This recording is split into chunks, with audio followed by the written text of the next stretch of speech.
back, everyone, to the History Things podcast, Season 5 from the field, looking at the Monocacy campaign. I'm Matt, and this is Pat, and we're out here at the Rocky Springs Schoolhouse on the western edge, of Frederick, Maryland. We've been all over the map, down the valley, up the valley. It's been kind of confusing geographically for us at this point. So we're on the western edge of Frederick, Maryland, not far from the very foothills of the Catoctin Mountains, where we're looking at the July 8th fight of Rocky Springs Schoolhouse. I was wrong, right? In the video at Hagen's Tavern, I said the fight here at Rocky Springs was July 7th. It's the 8th.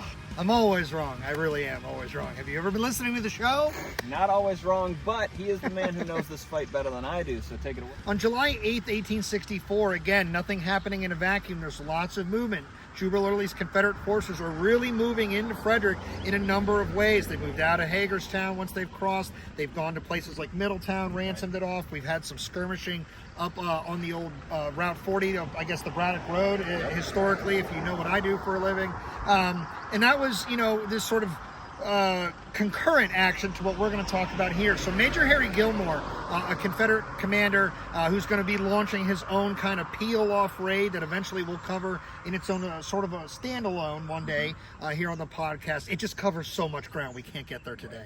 But while they are in the initial movements of that breaking off on their own, they're going to be moving right up the Rocky Springs Road right here. They're going to be kind of moving from where is behind you in this shot up the road that you can see moving in that direction. And as they are moving right through this area on July 8th, 1864, elements of, once again, that 8th Illinois Cavalry that we talk about being everywhere, they're going to be sort of more or less out in this field, perhaps kind of vague at this moment, perhaps spread out across the road, but definitely there's a great account of as the Gilmore soldiers and riders come up this road here, the 8th Illinois opens fire on them from more or less right around the tree line and deeper into the field that you can see just off that way. And this is a very brief fight, but again, one of these signals to Lew Wallace that this fight is getting closer. Whatever is moving towards him is getting bigger. It's getting more clear. And he's having, I guess at this point, Matt, he's starting to have a better understanding of what the next 24 hours are really going to look like for him. Absolutely. So with the increasing pressure coming from the west, moving towards Frederick, Maryland, with the fighting that would occur here on July 8th, Wallace is going to decide by the end of the day, after 8 p.m., that he can no longer hold Frederick. And he's going to begin to evacuate. This would actually have his forces falling back down the National Road, what is the old Baltimore Pike at Jug Bridge. That's right. And then move down the opposite side of the Monocacy River to Monocacy Junction, where he would begin to set his defensive line there.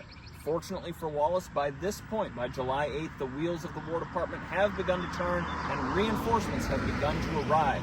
The presence of federal forces that have been coming up from the Army of the Potomac will actually be one of the reasons why Confederate forces do not push their attacks more so on July 8th. So one last thing about the themes. We talked about Jubal Early just a few days ago on July 4th, having to make a tactical decision. He based his decision-making around time.